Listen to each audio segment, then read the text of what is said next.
Et ce matin, nous voulons nous rappeler le thème du mois. C'est les bénéfices de la bénédiction. Alléluia.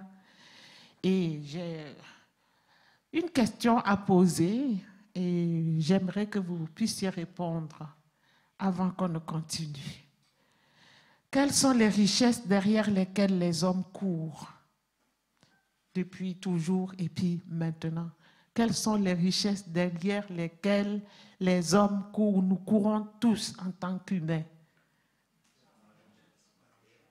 L'argent, le bien matériel. Quoi encore? Les richesses derrière, nous courons, les gens courent. Pardon? Le pouvoir. Les enfants, le mariage, wow. Le travail. Tout ça, ce sont des bénédictions. J'ai fait un peu de recherche pour voir. Il y a des types de richesses, des types de richesses.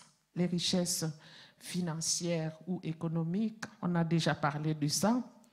Les richesses matérielles, il s'agit des métaux, des minéraux, du bois, des bâtiments, du combustible. On court après toutes ces choses parce qu'on en a besoin. Les richesses sociales ou personnelles. On parle ici des liens, des relations, des influences. Ça aussi, c'est une richesse à ne pas négliger.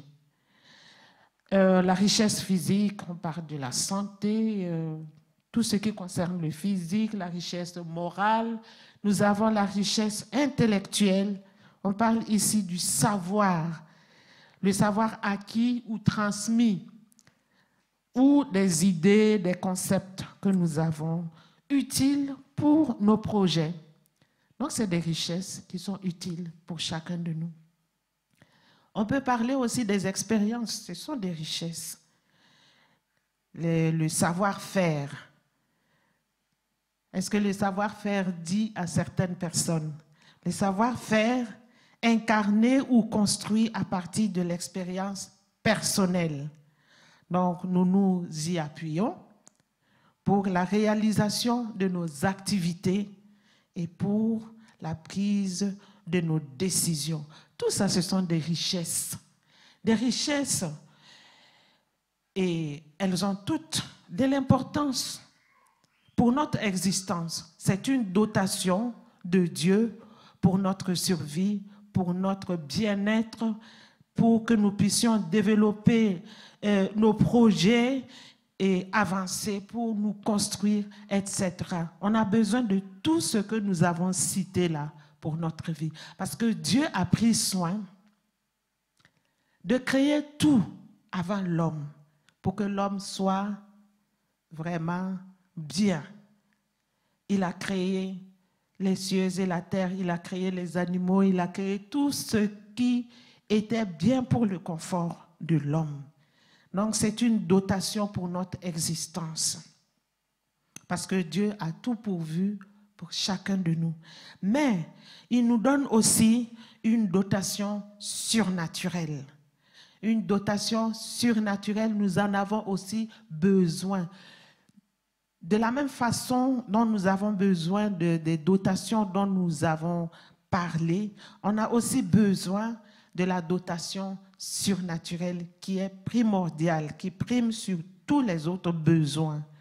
C'est une dotation pour l'exercice d'une mission.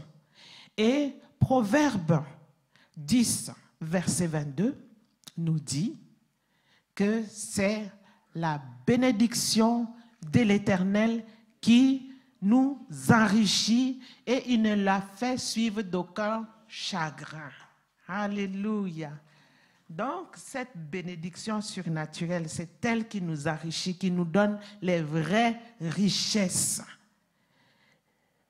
Cette richesse nous qualifie et garantit le succès de notre mission. Dieu nous a amenés sur terre pour une mission bien précise et il nous donne une dotation surnaturelle pour accomplir cette mission.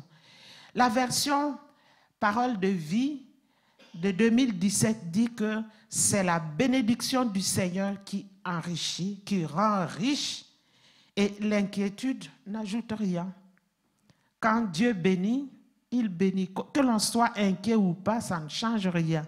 Ce n'est pas notre inquiétude qui va nous enrichir. Parce que ça vient de Dieu. La richesse dont nous parlons ici vient de Dieu. Et nous allons voir le récit d'un personnage biblique qui était loin et qui abonda de richesses spirituelles. Il va nous servir d'exemple pour nous qui sommes au 21e siècle. Le Seigneur veut qu'après la célébration de la Pentecôte, il n'y a pas longtemps, nous avons célébré la Pentecôte, qui nous parle de la naissance de l'Église, qui nous parle de l'onction, qui nous parle de la puissance du Saint-Esprit.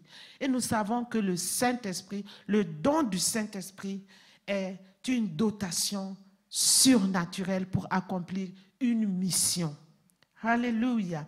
L'onction est une bénédiction génératrice de richesse. C'est l'onction du Saint-Esprit, la puissance que Dieu déverse sur nous. Elle est génératrice de bénédiction, de richesse.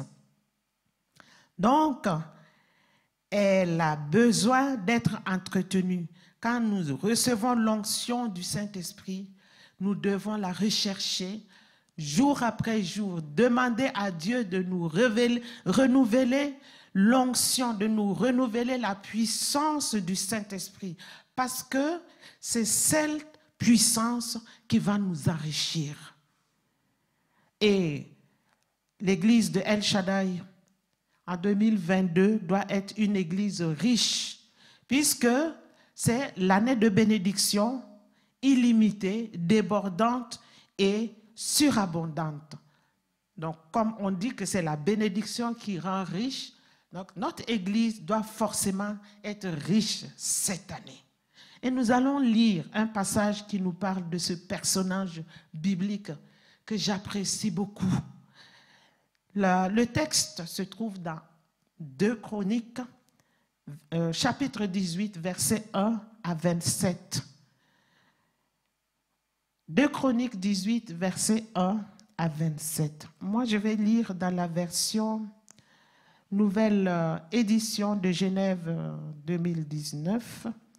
Donc, peut-être que ça sera la même version qui est projetée. Je vais lire.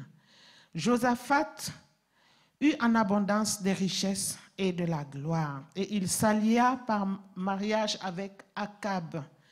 Au bout de quelques années, il descendit auprès d'Akab à Samarie, et Akab tua pour lui et pour le peuple qui était avec lui un grand nombre de brebis et de bœufs. Et il le sollicita de monter à Ramoth en Galade.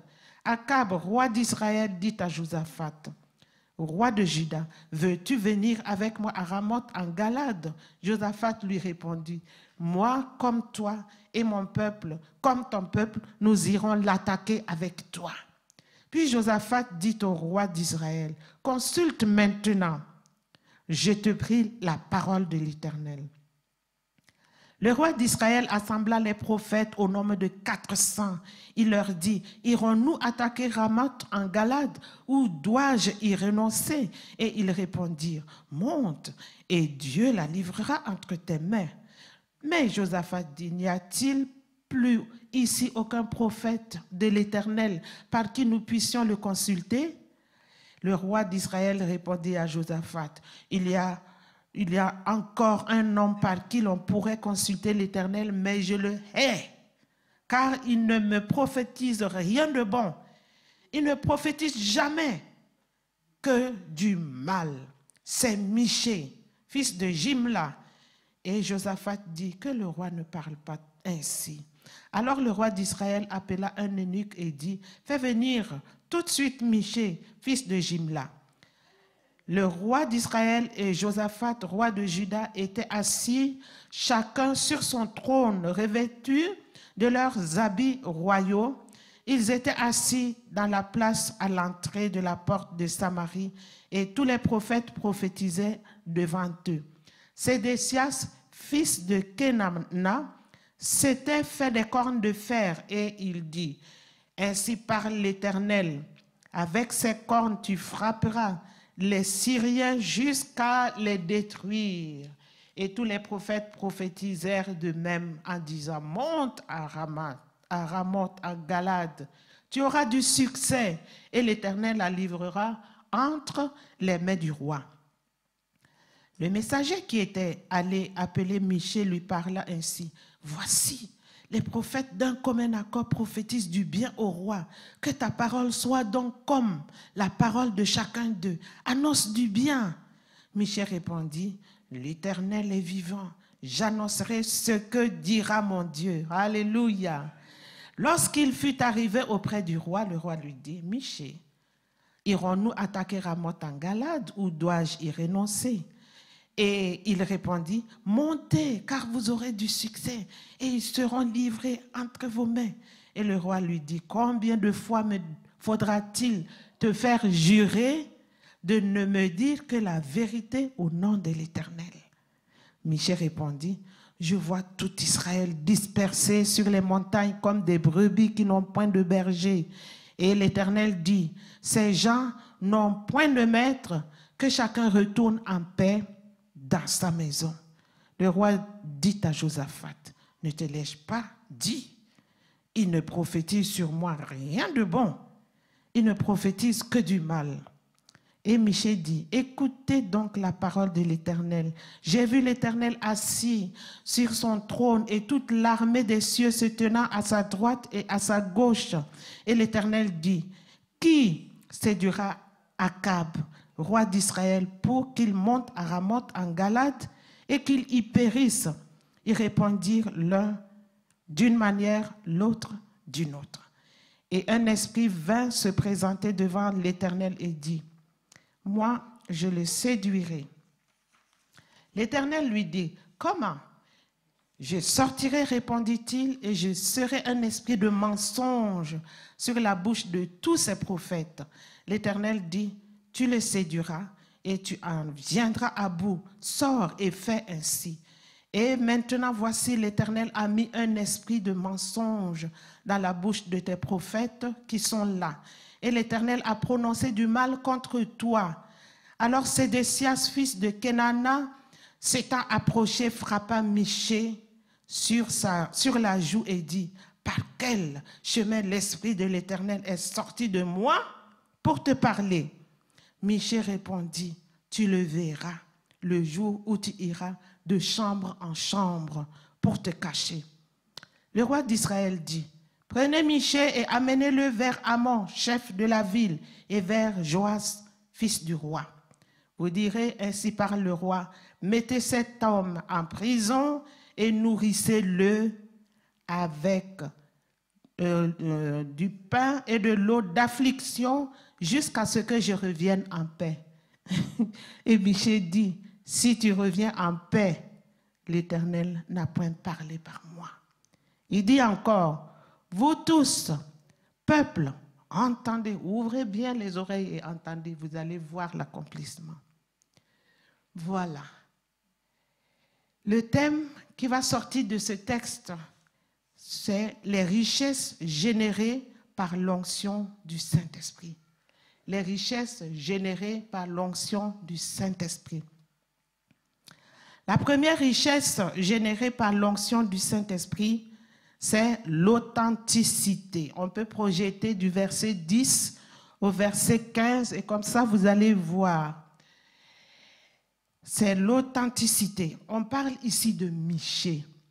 Michée, la signification de Michée veut dire qui est comme Jéhovah. Je voudrais m'adresser aux parents, vous qui mettez les enfants au monde. Voilà un nom que je peux vous proposer pour vos enfants. Quand on appelle un enfant Michée, ça veut dire qui est comme Jéhovah. N'est-ce pas que c'est magnifique comme nom? Et c'est prophétique. Et Michée répond de ce nom-là. Il répond de ce nom parce qu'il Il connaît l'Éternel. Il sait qui est l'Éternel, puisque c'est la question qui est posée. Qui est comme Jéhovah? Donc, il sait la valeur de Jéhovah. Il sait qui est Jéhovah. Il sait que c'est l'unique et le vrai Dieu. Il sait que c'est le créateur du ciel et de la terre, la constellation, tout l'univers. Il sait que Dieu en est le créateur. Il sait aussi que c'est lui qui apporte le salut, c'est lui qui pardonne nos iniquités, c'est lui qui est plein d'amour. Nul n'est comme lui, c'est lui qui nous éclaire. Le psaume 139, si je ne me trompe, parle justement de la science de Dieu. Il nous connaît, il nous connaît. Il sonde nos cœurs, il sonde nos reins. Il nous connaît. Si nous allons dans l'obscurité, il y est. Nous montons au ciel, il y est. Nous descendons dans l'abîme, il y est. Tout est clair devant lui. Il est le Dieu de lumière qui nous éclaire, qui nous montre le chemin à suivre. Il est notre libérateur. C'est lui qui nous libère de tous nos ennemis. Tout ce qu'il dit s'accomplit. Michel le sait. Par expérience, il le sait, c'est un Dieu de gloire, c'est un Dieu glorieux, sa gloire remplit l'univers tout entier, sa gloire remplit la terre, sa gloire resplendit. Alléluia. Et il est le Dieu qui est plein de force, nul n'est comme lui. C'est lui qui décide des combats, c'est lui qui nous engage dans les combats et qui nous exerce nos mains au combat. C'est lui l'Éternel des armées. Il est le victorieux. Rien ne peut tenir devant lui. C'est lui qui donne la vie. Il est l'auteur de la vie. C'est lui qui nous guérit. Et la liste est longue. On pourra passer toute la journée, on ne finira pas de décrire notre Dieu.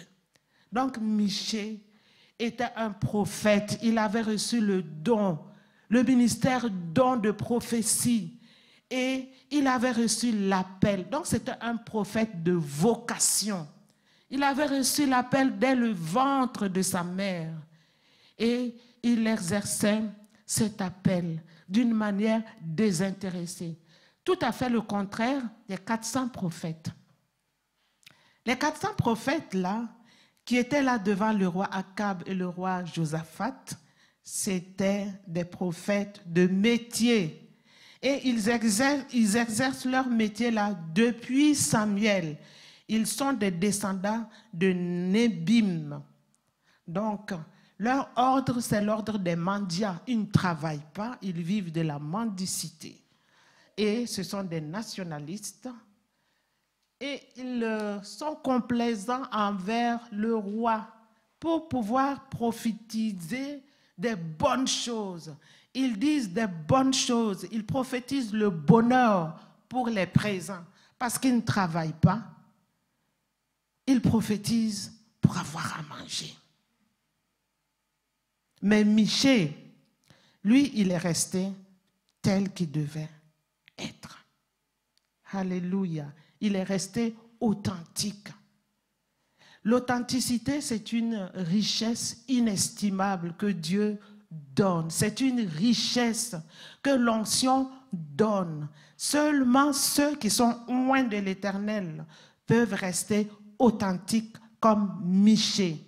Alléluia. Ceux qui sont remplis de la puissance du Saint-Esprit peuvent rester authentiques. Donc, il est resté tel qu'il devait l'être. Il ne s'est pas laissé influencer par l'envoyé du roi Akab quand il est arrivé au verset 12, verset 12 jusqu'au verset 13. L'envoyé, l'eunuque qui aimait Michée, voulait lui donner un conseil. Il lui a dit, il faut te conformer, conforme-toi aux 400 prophètes là. Ils ont prophétisé du bonheur pour le roi. Le conseil que je te donne, quand tu vas arriver, donne le même conseil. Dis au roi qu'il va monter à Ramoth et qu'il va être victorieux. Parce qu'il ne voulait pas voir le prophète Michée souffrir de quelque manière que ce soit. Vous savez, dans la vie, parfois, il y a des gens qui sont honnêtes, qui donnent des conseils de tout leur cœur. Mais ce n'est pas des conseils qui nous gardent dans l'authenticité. Nous devons faire attention à ce genre de conseils.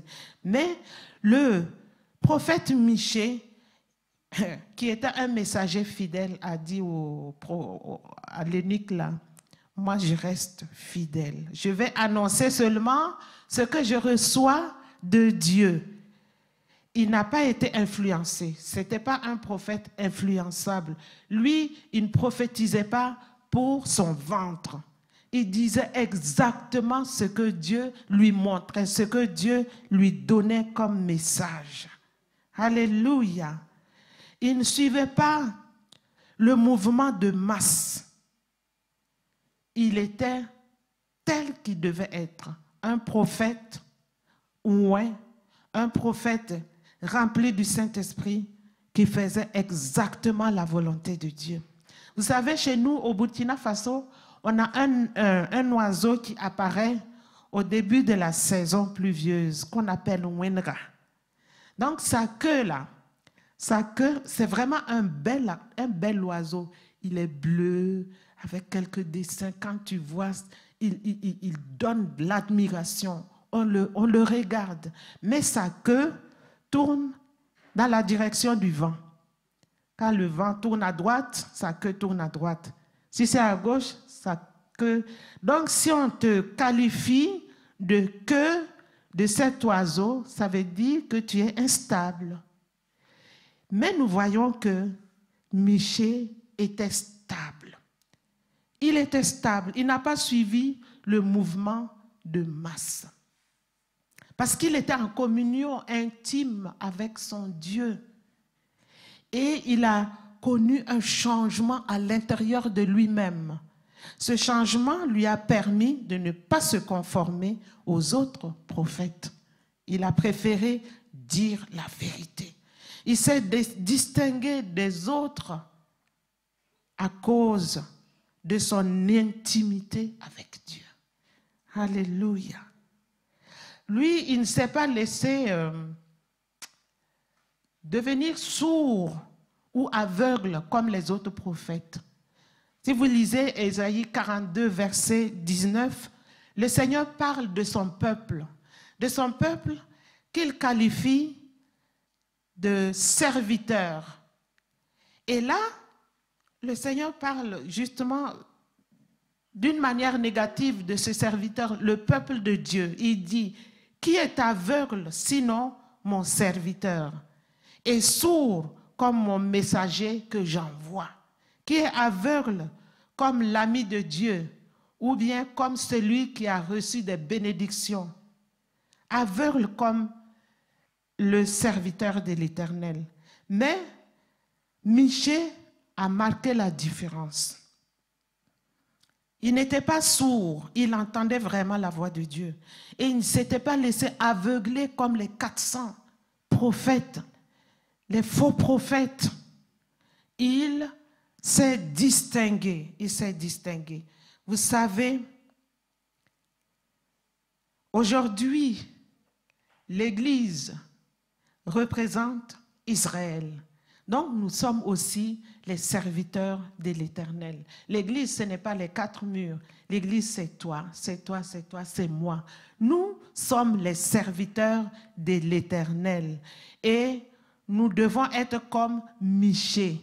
L'Église était représentée ici par Michée. Michée, qui veut dire qui est comme Jéhovah.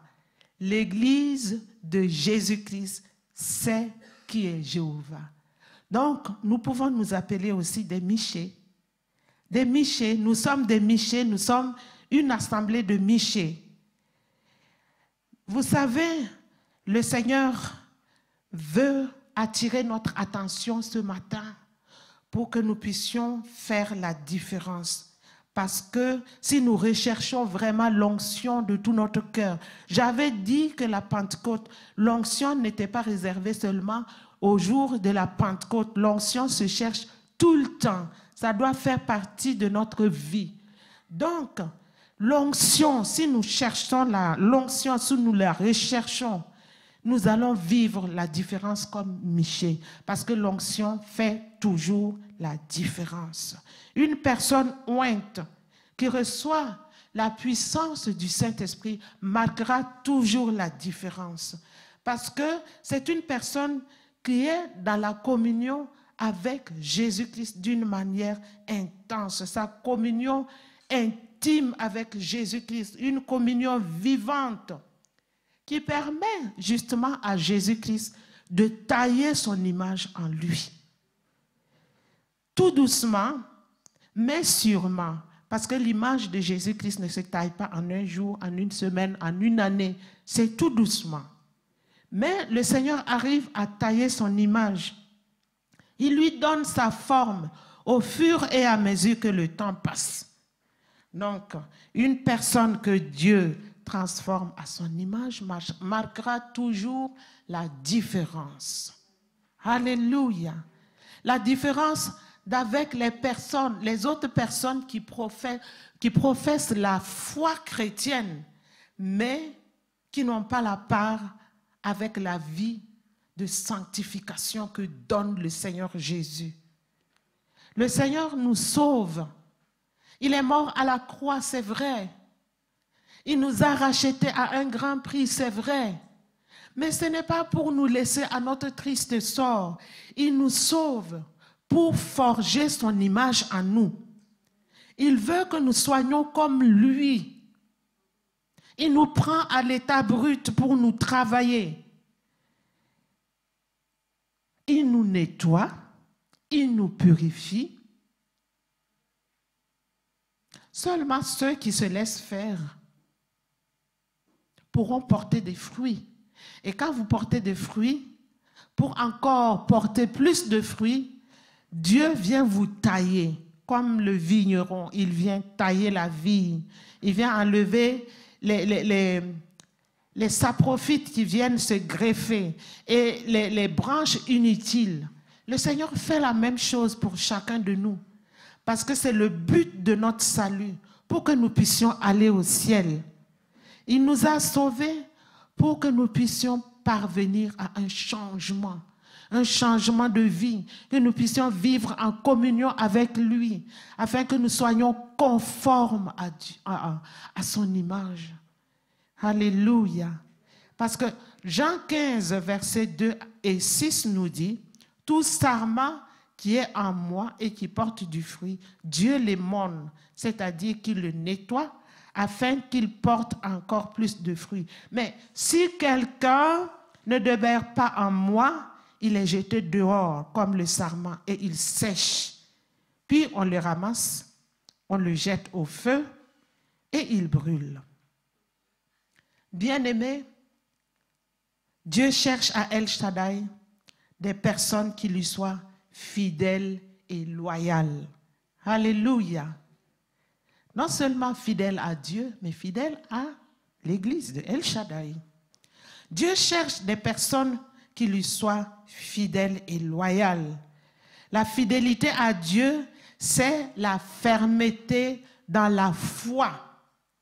Le contraire, c'est la trahison. Dieu veut que les membres de El Shaddai soient fermes dans leur foi. Soient fermes dans la foi, que personne ne le trahisse. Que chacun puisse être ferme dans la foi. Nous avons l'exemple des 3 compagnons de Daniel qui étaient en face de Nebuchadnezzar, qui avait érigé une grande statue en or. Il avait dit qu'au son des trompettes et puis des instruments, tout le monde devait se prosterner et adorer le Dieu, le faux Dieu, l'idole. Et des gens sont allés lui rapporter qu'il y a 3 personnes qui ont refusé de se prosterner. Donc, il les a appelés. C'était Anania, Michaël et Azaria. Ils sont restés fermes dans leur foi. Ils ont refusé de se prosterner devant cette statue. Pourquoi? Parce que Anania, tout comme Michée a une signification, et Michée portait vraiment son nom, Anania portait vraiment son nom, qui veut dire Dieu fait grâce. Dieu lui a fait grâce. Il est hors de question qu'il s'agenouille, qu'il se prosterne devant un faux Dieu, parce qu'il a expérimenté la grâce de Dieu. Alléluia. Et Michaël qui veut dire, qu'est-ce que Dieu est? Donc, il a expérimenté aussi, comme Michée, qui est Dieu. Donc, quand tu expérimentes Dieu de cette façon, tu ne vas pas te laisser avoir par le diable. Ils ne se sont pas laissés avoir. Le troisième personnage s'appelle Azaria. Azaria veut dire « Dieu m'a aidé ». Avec cette expérience, Dieu qui l'a aidé, il ne va pas se compromettre, il ne va pas trahir Dieu. Quelle que soit la couleur du roi, quelle que soit sa fermeté, quelle que soit sa décision, ils sont restés fermes, fermes, fermes. Alléluia. Bien-aimés de Dieu, Dieu veut que les membres de El Shaddai, vous qui m'écoutez, que vous ne troquiez pas votre droit d'aînesse avec des lentilles. Dieu a mis quelque chose de puissant à chacun de nous. Il a investi, il a fait un investissement en chacun de nous. Il est hors de question de troquer notre investissement là contre les choses de ce monde que le diable nous présente. Alléluia. Refusons d'être comme Ésaü qui avait faim et qui a troqué son droit d'aînesse. Le droit d'aînesse lui donnait le droit de supériorité sur ses frères. Vous savez que nous avons le droit de supériorité sur ce monde. Alléluia. Le diable le sait, les démons le savent, les anges le savent. Nous aussi, nous savons que nous avons le droit de supériorité. Nous avons le droit de la sacrificature aussi, parce que nous sommes une nation sainte, un sacerdoce royal. Ça, c'est ce que Dieu a investi en nous. Nous avons aussi la transmission de l'héritage, parce que c'était le fils aîné qui transmettait l'héritage de génération en génération. Dieu nous a donné aussi cette capacité de transmettre l'héritage que nous recevons. Donc, nous sommes capables de nous multiplier. Nous sommes capables aussi de nous reproduire. Alors, le diable qui sait tout cela, il va se lever comme Nebuchadnezzar pour nous présenter une statue en or, pour nous détourner de notre destinée, pour nous ravir tout ce que Dieu a investi sur nous. Mais ne cédons pas. Oui, parce que nous n'ignorons pas les mesures, les lois iniques, les lois qui se succèdent. Nous savons que le diable se cache derrière ces lois, même si il y a comme le genre de développement de technologie, on facilite notre vie, on facilite notre existence avec tout ce qui se passe maintenant, mais le diable est caché derrière pour nous avoir. Il faut ouvrir vos yeux et rester ferme dans la foi, que des lois iniques, compromettantes, qui poussent certaines personnes, certains chrétiens à adopter cette loi. Dieu nous appelle aujourd'hui à être comme Meshach, Sadrach et Abednego, oui, qui ont résisté devant les subtilités de l'ennemi. Alléluia. L'avortement est devenu monnaie courante, même dans l'Église. Il y a même des couples qui se donnent le plaisir de ce péché-là. Dieu condamne l'avortement. Est-ce que vous savez que depuis qu'on a permis l'avortement, il y a au moins 40 millions de bébés qu'on a avortés comme ça? C'est vraiment grave, c'est très grave. Et c'est banalisé. On peut faire tout ce qu'on veut. La femme a le droit de gérer son corps comme elle veut. Bien-aimés de Dieu, ouvrons nos yeux. Ne tombons pas dans ce panneau. Le divorce est devenu facile. Il y a la facilité de divorce. Ça, c'est contraire à la loi de Dieu. Les gens se moquent de ceux qui croient en Dieu. Je me rappelle à un service, à un des services à Bruxelles, il y a des personnes qui ont appris qu'il y a un personnage qui croit en Dieu et puis il dit, nous on croyait qu'il avait compris, on ne savait pas qu'il allait se descendre bas comme ça pour croire à des futilités comme ça. Et moi j'étais là, je les écoutais. Vous voyez combien les gens ont rejeté Dieu. Quand tu dis que tu crois en Dieu, tu es devenu un extraterrestre.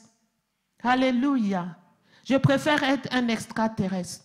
Soyons des extraterrestres. Croyons en Dieu. Gardons notre foi. Parce que le diable veut que nous perdions notre salut facilement comme cela. Dieu veut aussi que nous puissions être loyaux. Si on prend encore le cas de Anania, Michaël et Azaria, ils sont restés loyaux à Dieu. Pourquoi je dis qu'ils sont restés loyaux? Parce que le roi a changé de visage, il a fait chauffer le four 7 fois, la fournaise 7 fois, et il a dit qu'il va les jeter dans la fournaise s'ils ne renoncent pas. Mais eux, ils sont restés loyaux à Dieu. Ils ont dit, sache que notre Dieu est capable de nous délivrer de ta main. Et même s'il ne nous délivre pas, nous n'allons pas adorer ton Dieu. Nous n'allons pas adorer la statue. Donc, ils sont restés fermes à leurs engagements. Ils ont respecté leur engagement. Ils sont restés sincères dans leur foi. Et Dieu appelle aujourd'hui le peuple de Dieu à la loyauté. Vous savez que la loyauté, le contraire de la loyauté, c'est la comédie. Quand tu n'es pas loyal envers Dieu, tu joues de la comédie. Tu es un acteur de cinéma. Tu es faux. Mais les 3 compagnons de Daniel, ils ont accepté de rentrer dans la fournaise ardente. Vous savez, quand vous recevez l'onction, Dieu vous appelle à une mission particulière. Il vous donne cette dotation pour remplir cette mission. Il vous donne l'onction. L'onction est palpable. C'est l'onction qui fait le travail. Ce n'est pas votre connaissance, ce n'est pas vos capacités, mais c'est l'onction de Dieu qui fait le travail, qui fait que les gens se convertissent, qui fait que les gens changent de vie. C'est l'onction de Dieu qui vous propulse. Mais vous savez, dès que vous recevez l'onction, vous allez avoir des représailles. L'ennemi va se lever contre vous par des accusations, par des faussetés. Il va soulever des gens contre vous qui vont vous condamner. Toutes sortes de situations, ça c'est du tic au tac. Il faut être prêt à cela. Quand vous recevez l'onction et vous êtes vrai comme ces compagnons de Daniel, il faut vous attendre à ce que le diable se lève contre vous. Vous ne serez pas seul, c'est commun à tout le monde qui se lève. Tous les serviteurs de Dieu, toutes les servantes passent par là. Que Dieu vous encourage ce matin pour que vous sachiez que vous n'êtes pas seul à passer par la fournaise ardente. Il y a des gens qui sont déjà passés avant vous. Alléluia. Quand ils sont tombés dans le feu, ça ne veut pas dire qu'ils n'ont pas mal. Hein? Le feu, quand tu rentres dans le feu, ça fait mal, mais ça ne les a pas brûlés. Ça veut dire que le feu ne va pas avoir raison sur toi. Tu vas sortir indemne à cause de l'onction qui est sur toi. L'onction qui est sur toi te donne de vivre la victoire. C'est l'onction qui fait la différence. C'est l'onction qui brise le joug. C'est l'onction qui va te propulser. C'est l'onction qui va montrer à tes ennemis qu'il y a un Dieu qui est avec toi. C'est ce que le roi a dit. N'avions-nous pas jeté 3 personnes dans la fournaise? Maintenant, je vois 4. Alléluia. Et il a décrété que toute personne dans son royaume doit adorer le Dieu de ces trois-là. Alléluia. Que Dieu nous encourage ce matin afin que nous puissions rester fidèles à Dieu, rester loyaux à Dieu. Alléluia. Dieu veut que nous sachions aussi, comme Michée, que le nombre des antagonistes ne peut pas nous influencer. Ceux qui sont contre l'Église ne peuvent pas influencer l'Église. Ceux qui sont nombreux contre toi ne peuvent pas t'influencer à cause de l'onction qui est sur toi. L'onction qui est sur toi te donne de réaliser que tu fais partie de la majorité. Même si tu es seul contre 400 prophètes, contre 400 faux prophètes, Dieu avec toi, vous faites la majorité. Alléluia. Ces personnes ne peuvent pas venir à bout de toi. Dieu veut que nous puissions faire attention aux mouvements de masse. Quand il y a des mouvements de masse, faisons attention parce que ce n'est pas parce qu'ils sont nombreux qu'ils ont raison.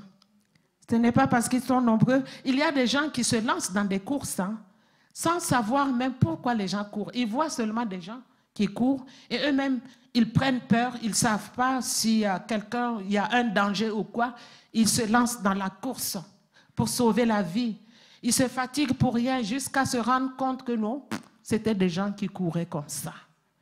Et ils se sont fatigués, ils se rendent compte après qu'il n'y avait pas de danger, il n'y avait rien du tout. Mais Dieu parle à une personne au milieu de nous ce matin. Dieu te parle, toi qui m'écoutes ce matin, reste toi-même. Reste toi-même, ne cherche pas à copier ton voisin. Reste authentique parce que l'onction de Dieu est sur toi pour que tu puisses rester authentique. Il t'a oint, Dieu t'a oint pour te donner une identité unique comme les empreintes digitales. Alléluia, tu es différente et tu n'as pas ton pareil. Donc ne cherche pas à te comparer aux autres. Ne cherche pas à te comparer aux gens de ce monde. Ne te laisse pas influencer par qui que ce soit. Reste toi-même, reste authentique dans la foi. Alléluia. Dieu t'a oint pour former l'image de Jésus-Christ en toi, pour que tu sois à sa ressemblance. Donc ne cherche pas à copier les gens autour de toi. Ne rentre pas dans une course sans savoir pourquoi les gens courent. Oui, alléluia, reste toi-même. Vous savez, la solitude face à la multitude n'enlève rien à ton authenticité, ni à la vérité. Parce que la majorité n'a pas toujours raison. Le Seigneur Jésus-Christ, qui est notre exemple par excellence, il était seul contre tous. Tous l'ont condamné. Tous ceux à qui il avait fait du bien l'ont condamné. Ceux qui étaient contre lui l'ont condamné. Il était seul contre. Mais cela ne veut pas dire qu'il n'avait pas raison, qu'il n'était pas dans la vérité. En tout cas, il n'avait rien fait. Il était sans faute. Lui, il n'avait rien du tout fait. Donc, reste toi-même. Même si c'est tout le monde dans ton service qui se lève contre toi, même si c'est tout le monde dans l'église qui se lève contre toi, reste dans la vérité. Tu sais que tu es dans la vérité. Ne te compromets pas en te ralliant à la majorité. Parce que Dieu se réserve toujours un reste en Israël pour le sauver. Il ne condamne pas le reste en Israël qui lui reste fidèle, qui ne suit pas le mouvement de masse. Parce que chacun rendra compte devant Dieu pour ce qui les concerne. Mais l'histoire nous montre aussi que parmi les prophètes de métier, là, certains se sont démarqués par des vocations spéciales, notamment Amos. Il était un prophète de métier, mais il était dans la droiture. Il a annoncé les oracles de l'Éternel. Il s'est laissé utiliser par Dieu. Donc, c'était le premier point. Le premier point, c'était la première richesse générée par l'onction du Saint-Esprit. On avait parlé de l'authenticité. Donc, le deuxième point que nous allons voir, le temps passe. La deuxième richesse générée par l'onction du Saint-Esprit, c'est la compassion. La compassion du verset 16 au verset 19. On développe là la compassion. Michée, qui veut dire qui est comme l'Éternel, avait une réelle vocation. Il était empreint de compassion, et même de compassion envers son ennemi. Le roi a dit qu'il ne l'aimait pas. Le roi a dit qu'il ne l'aime pas du tout, mais Michée avait de la compassion envers ce roi d'Israël, Akab, qui se comportait en ennemi. Parce qu'il était empreint de compassion. Se fondre à la masse pour l'amadouer, le condamner à la mort. Si Michée se confondait à la masse, ça veut dire qu'il signait aussi la mort du roi. Parce que dans le contenu du verset 16, Michée dit clairement au roi, si on lit entre les lignes, qu'il va aller mourir à la guerre. Donc Michée lui déconseille le combat. Il lui déconseille, ne va pas, parce que tu vas mourir. C'était par compassion qu'il lui parlait. Il s'est distingué des autres prophètes par l'amour qu'il avait pour le roi. Il avait manifesté de l'amour pour son ennemi. Il était ému de compassion pour lui. Matthieu 3, 44 nous dit, « Mais moi je vous dis, aimez vos ennemis, bénissez ceux qui vous maudissent, faites du bien à ceux qui vous haïssent et priez pour ceux qui vous maltraitent et qui vous persécutent. » La compassion que Michée a manifestée, c'est la souffrance de voir que le roi allait mourir. Donc, il souffrait de voir cela. La compassion, ce n'est pas de la pitié, parce que quand on a pitié de quelqu'un, on se met sur un piédestal et puis on méprise l'autre. Mais la compassion, c'est tout autre. Matthieu 5, 7 nous dit, « Heureux les miséricordieux, car ils obtiendront miséricorde. » Alléluia. Vous savez, les pionniers de l'Église au Burkina Faso, parmi eux, il y avait un homme de Dieu, un héros. Il était dans un village, c'était un cultivateur. Il a cultivé son champ de haricots. Quand le haricot, chez nous, les haricots, là, ça se ramifie, ça peut être long. Et les plantes de haricots portaient des fleurs et avaient commencé même à donner des gousses de haricots. Et un de ses voisins, qui était anti-Dieu, qui n'aimait pas le pasteur, qui ne voulait pas le voir, il était parti le provoquer, il est allé arracher les plantes de haricots pour aller donner à ses cochons. Et le pasteur l'a vu. Il est allé se mettre à côté de lui, il a arraché, il l'a aidé à arracher. Et le méchant lui demande, mais qu'est-ce qui se passe? Il dit, non, vous êtes en train d'arracher le haricot pour donner à vos animaux, non? Et je viens vous aider. Laissez-moi vous aider. Donc, il l'a bien aidé, il a bien arraché beaucoup de plantes. L'a chargé, lui dit, va donner à tes animaux. Il a exercé de la miséricorde envers ce méchant. Ça aurait été quelqu'un d'entre nous, ça allait être compliqué et difficile. Tout le village allait entendre et savoir que quelque chose s'est passé. Mais ce pasteur, ce pionnier, a montré la différence et ce monsieur s'est converti. Il a vu l'application de la parole de Dieu par les faits. Donc, il s'est converti et il a entraîné le village. Ce monsieur aussi est devenu un pasteur, un homme de Dieu. Alléluia. Dieu interpelle quelqu'un ce matin, aujourd'hui, ce matin, à El Shaddai. Toi qui me regardes, Dieu interpelle quelqu'un. Sois plein de compassion. Apprends à souffrir avec ceux qui souffrent. Oui. Arrête d'être le fouet de châtiment. Il y a certaines personnes qui se distinguent par ça. Elles veulent être des fouets pour corriger les autres. Pour fouetter. Waouh, tout le monde doit savoir que l'autre a mal fait et que je vais le corriger, je vais lui montrer. Mais vous savez, en tout cas chez nous, au Burkina, quand on finit d'utiliser un fouet, on le casse et il va sécher et terminer dans le feu. On ne garde pas ça comme trophée ou quelque chose à décorer le fouet.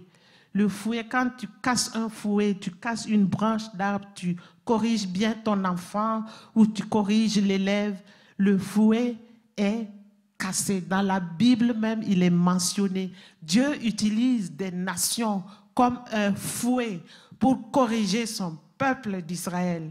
Mais au finish, cette nation va payer. C'est Dieu qui a été la chercher, l'utiliser comme fouet. Mais cette nation paye, tôt ou tard, parce qu'elle a été utilisée comme fouet. Dieu nous appelle à la compassion. La compassion, c'est souffrir avec l'autre. Est-ce que nous pouvons mesurer les dégâts que peuvent causer les coups de fil?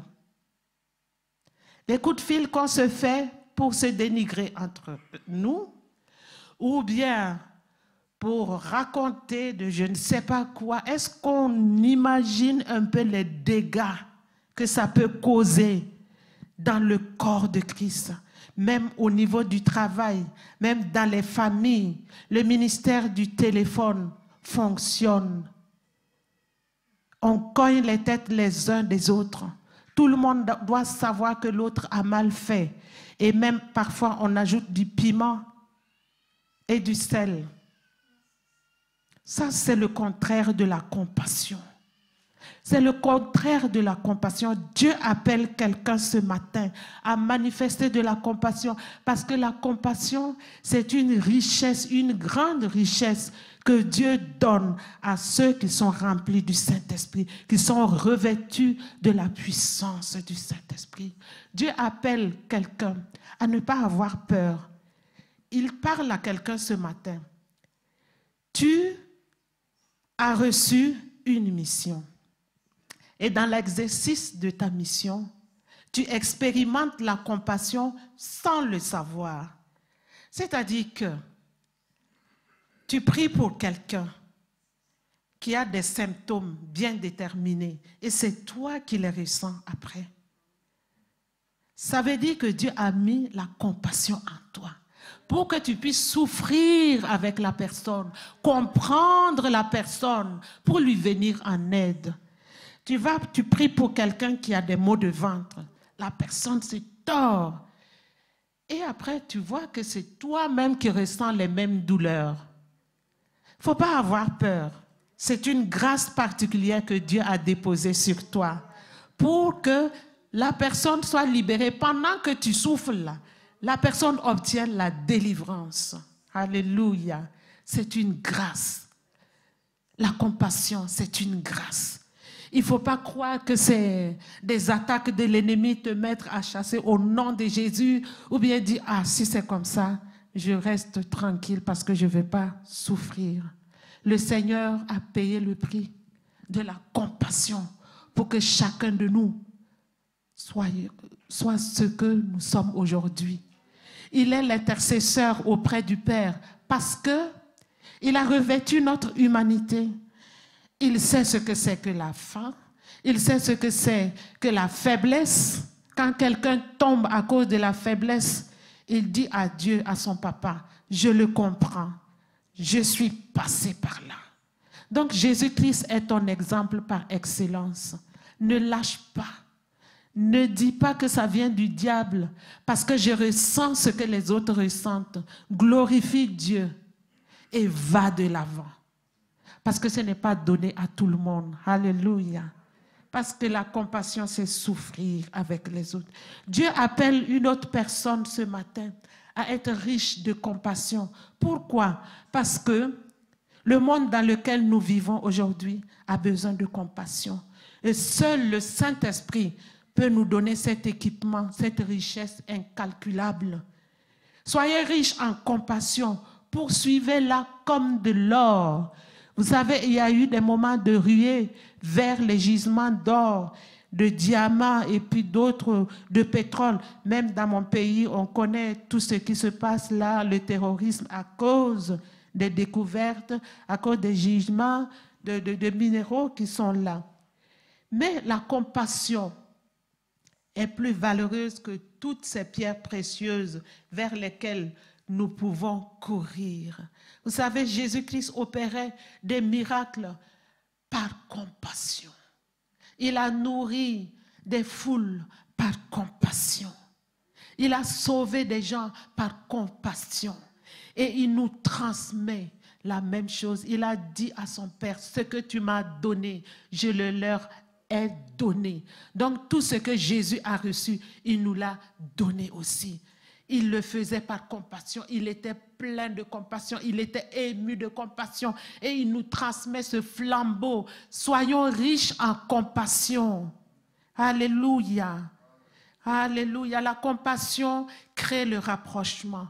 Vous savez, l'exemple du bon Samaritain nous parle du prochain.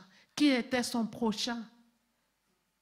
C'est quelqu'un qui voulait poser une question piège à Jésus. Mais Jésus répond, c'est celui qui a sauvé le monsieur qui est tombé entre les mains du brigand. C'est celui-là qui est le prochain. La compassion crée des prochains. Ça brise les chaînes de la violence. Ça ouvre la porte de l'unité et ça rend fort. La compassion est aussi une preuve d'amour. Alléluia. Nous sommes en sécurité, confiants. Nous nous sentons bien compris et entourés parce que Dieu est plein de compassion pour nous. Donc si nous avons la même compassion envers les autres, c'est comme ça qu'ils vont ressentir aussi. Ils vont se sentir en sécurité. Alléluia. Je vais aller vite parce que le temps passe vite et je tiens à terminer. Le troisième point, c'est la troisième richesse générée par l'onction du Saint-Esprit. C'est le dévouement. L'histoire, le récit de Michée nous montre qu'il était dévoué. Le dévouement, c'est l'abnégation. Ce récit, c'est du verset 20 au verset 25. Le dévouement, c'est l'abnégation, le sacrifice, la bonté. C'est l'action de sacrifier sa vie, ses intérêts à quelqu'un ou à une cause. C'est une grande richesse que d'être dévoué pour quelqu'un ou pour une cause. Quand on parle de sacrifice, dans ma langue amorée, le sacrifice nous permet de bien comprendre la signification plus qu'en français. Le sacrifice, c'est mongomenga. Ça veut dire tu te prives. Tu te prives pour que les autres puissent avoir la privation. Je ne sais pas très bien traduire, mais c'est comme ça. Et la vie de Michée nous montre qu'il avait l'esprit et la puissance d'Élie sur lui. En tout cas, ce qui brûlait son cœur, c'était la conversion des 400 prophètes ces 400 faux prophètes. Il voulait qu'ils parviennent à la repentance. Il voulait aussi que le roi Akab parvienne à la repentance. Il voulait aussi que le roi Josaphat cesse, que le roi Josaphat cesse d'être séduit par le roi Akab. Il s'était allié avec Akab par le mariage de leurs enfants. Donc, il s'est laissé séduire comme ça, entraîné dans quelque chose qui pourrait lui coûter la vie.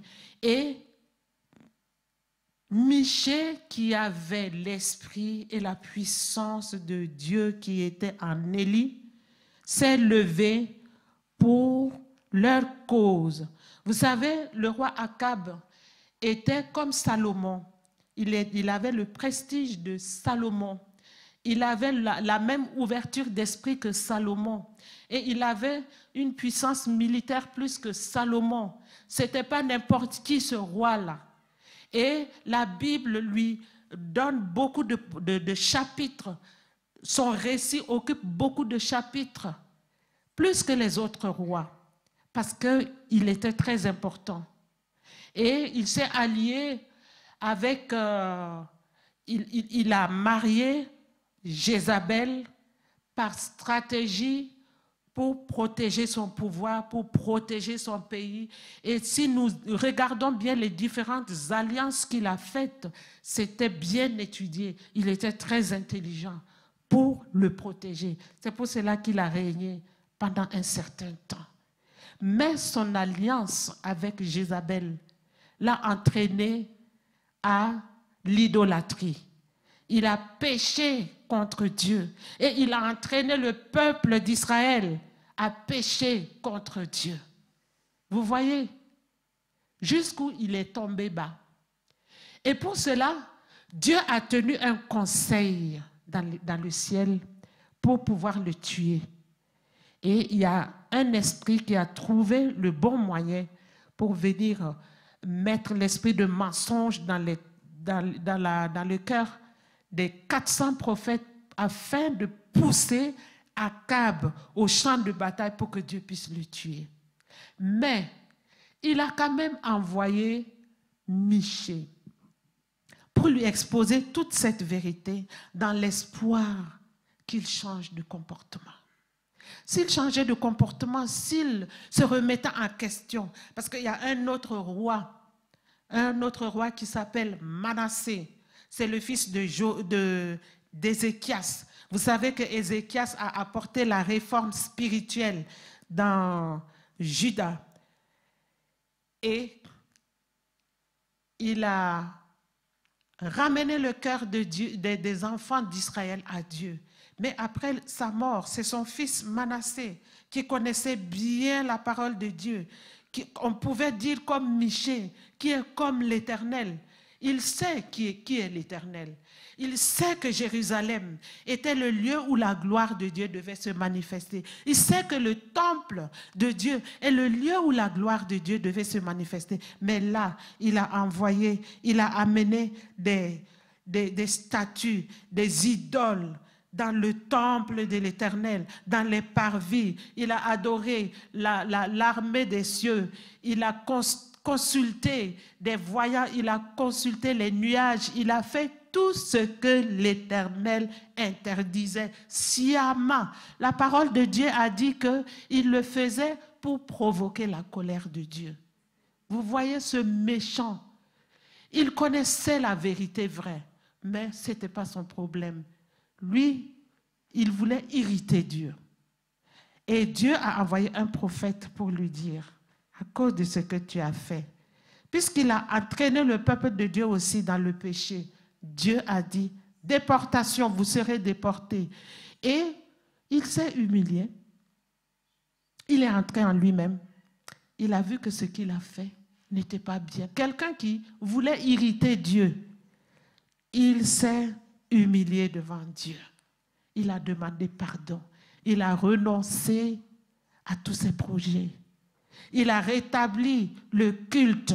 Il a détruit toutes les idoles que lui-même avait envoyées. Et puis il a parlé au peuple de Dieu pour le ramener à Dieu. Et c'est ce que Dieu voulait pour le roi Akab. Mais il n'a pas compris.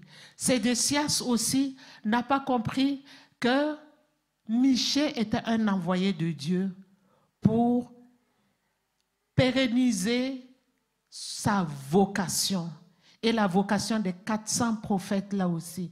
Il voulait apporter une rectification dans leur vie en dénonçant leurs mensonges, en mettant en relief leur état d'esprit, la vie du péché, comment ils mettaient de côté la voix de Dieu, ils fermaient leurs oreilles pour contenter le roi afin d'avoir à manger. Michée a dénoncé tout cela pour qu'ils puissent revenir sur de leur mauvaise voie et embrasser la vraie vocation de prophète. Mais comme Sédécias n'a pas discerné, il a méprisé Michée. Il lui a donné même une claque par où l'Esprit de Dieu est passé par moi pour rentrer en toi pour que tu puisses parler. À cause de cela, il a été disqualifié. Ce que je veux dire au peuple de Dieu de El Shaddai, et vous qui nous suivez, ne méprisez pas les envoyés de Dieu. Les nouvelles personnes que Dieu envoie, soit dans ton service, soit dans ta famille, soit dans l'église, peuvent être une réponse à ta prière. Tu dis, Seigneur, je vais te servir, remplis-moi du Saint-Esprit, remplis-moi de ton onction, je vais te servir, je vais faire ci, je vais faire ça. D'accord, j'exauce tes prières, mais tu n'es pas à même de le faire. Attends, je vais t'envoyer quelqu'un. C'est comme ça que Dieu envoie de nouvelles personnes dans les assemblées avec de nouvelles grâces pour pouvoir vous propulser dans une dimension qui vous permettra de servir Dieu comme vous lui avez demandé dans votre prière. Alors, les nouvelles personnes arrivent avec leur grâce et connaissent des blocages, connaissent toutes sortes de situations qui font qu'elles sont obligées de rester tranquilles. Et exactement comme Sédécias, il y a beaucoup de gens qui se comportent comme ça dans leur service. Dieu envoie quelqu'un à ton service et tu constitues un blocage. Mais il faut savoir que quand on fait une place, on s'abaisse, on fait une place aux nouvelles personnes, c'est une grande richesse. C'est une grande richesse que les gens ne comprennent pas. Parce que ces personnes qui sont envoyées pour vous propulser et que vous bloquez, que vous voulez vous imposer, Dieu veut que nous puissions savoir que l'ordre d'arrivée n'a pas d'importance avec lui. C'est notre abaissement qui va nous propulser, comme je l'ai dit, dans la gloire. Vous voulez connaître un ministère glorieux, prospère, il faut vous abaisser d'abord et faire place aux autres et laisser Dieu faire. Parce que Dieu voit que vous faites place. Le pasteur aussi a des yeux pour voir que vous faites place. Et c'est un comportement noble. Et Dieu ne peut pas oublier cela. Alléluia. Dieu ne peut pas oublier. Il ne peut pas rester insensible. Votre pasteur ne peut pas rester insensible en voyant votre abaissement, en laissant les autres prendre leur place, parce que Dieu sait que c'est pour un court temps que ces personnes sont venues pour vous propulser, pour vous montrer comment faire. Mais il faut d'abord que vous puissiez vous abaisser pour laisser ces personnes être utilisées par Dieu. Michée n'était pas un prophète de métier. Il a été, on a envoyé le chercher. Donc c'est pour cela qu'il vient d'arriver. Et Sédécias, qui est là depuis des années, ne peut pas comprendre. par où l'Esprit de Dieu m'a quitté pour t'utiliser. Mais si une personne qui vient d'arriver peut être envoyée par Dieu pour te sauver, parce qu'il y a un conseil dans les cieux. Ils ont statué sur ton sort et cette personne peut apporter une solution pour que tu ne périsses pas, pour que tu puisses avoir un éclat dans ton ministère, que tu puisses avoir la gloire dans ta maison, la gloire dans ton service. Mais Dieu est là. Il te parle ce matin pour que tu puisses le comprendre. Alléluia. Vous savez, l'abaissement coûte. L'abaissement a un prix. Cela a coûté à notre Seigneur Jésus, notre exemple par excellence. Lui qui avait connu la gloire, qui était dans la gloire, il s'est abaissé, il a laissé sa gloire céleste, il a revêtu notre humanité. Mais il a retrouvé sa gloire. Alléluia. Ça vaut la peine de s'abaisser pour être relevé par Dieu. Dieu cherche un homme ce matin, une femme dévouée ce matin. Il t'appelle à regarder comme de la boue tout ce qui est pour toi un gain.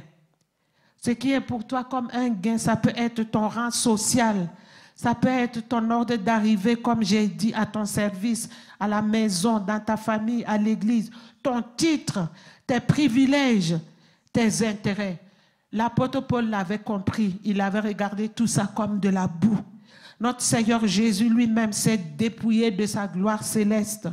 Alléluia. Il y a toujours une génération de sacrifiés.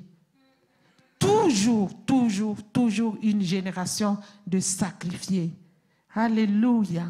Donc ne vous soustrayez pas si vous faites partie de la génération de sacrifiés.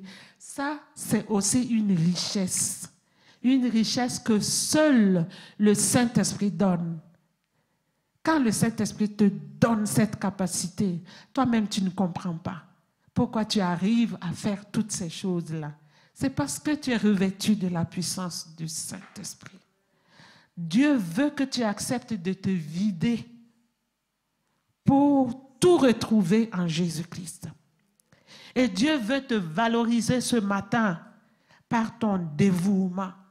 Il veut déposer sur toi l'esprit et la puissance d'Élie pour ramener des cœurs à Dieu. Alléluia. Et il veut te combler ce matin de cette richesse qui est perdre pour retrouver. Que Dieu vienne à notre aide ce matin. Que toute la gloire lui revienne. Alléluia. Que Dieu nous aide à rechercher toutes ces richesses que seule l'onction peut donner. L'onction de Dieu peut nous donner toutes ces choses qui sont de la folie pour les gens de ce monde. Mais pour nous qui sommes l'Église, c'est une richesse. Dieu nous appelle ce matin à être remplis de ces richesses impérissables que donne le Saint-Esprit. L'authenticité, ce n'est pas la compromission. Deuxièmement, la compassion. Et troisièmement, le dévouement. Que Dieu nous aide. Alléluia. Nous allons nous tenir debout afin que nous puissions prier et demander la grâce de Dieu.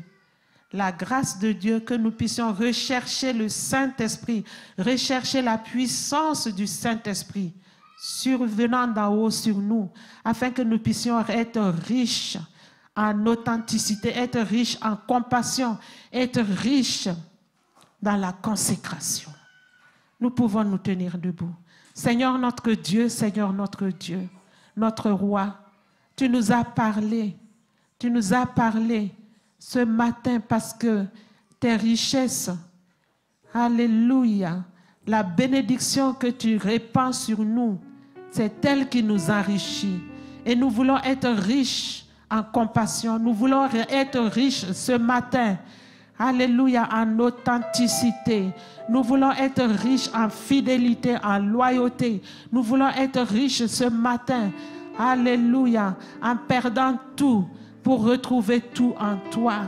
savoir perdre pour gagner. Merci de nous revêtir encore de ton onction, de nous amener encore plus haut, plus haut, plus haut. Oui, Seigneur, dans ta présence. Merci de glorifier ton nom en ce moment. Alléluia. Saint-Esprit de Dieu, nous déclarons encore notre dépendance totale vis-à-vis de toi. Pour, oui, Seigneur, entrer dans cette dimension, la dimension dans laquelle tu veux nous introduire en tant qu'Église. Alléluia. Pour que nous puissions tenir ferme devant les ruses du diable qui veut nous dépouiller de tout ce que tu as investi en nous. Nous voulons les garder, Seigneur, précieusement. Garder notre salut. Garder la place. Oui, Seigneur, occuper la place que tu es en train de préparer là-haut dans les cieux. Parce que tu reviens nous chercher pour que nous puissions vivre l'éternité avec toi. Que personne ne se compromette au nom de Jésus-Christ notre Seigneur. Manifeste-toi et nous donnerons la gloire à Jésus-Christ notre Seigneur et notre Sauveur. Amen, amen et amen. Alléluia. Acclamons la parole de Dieu.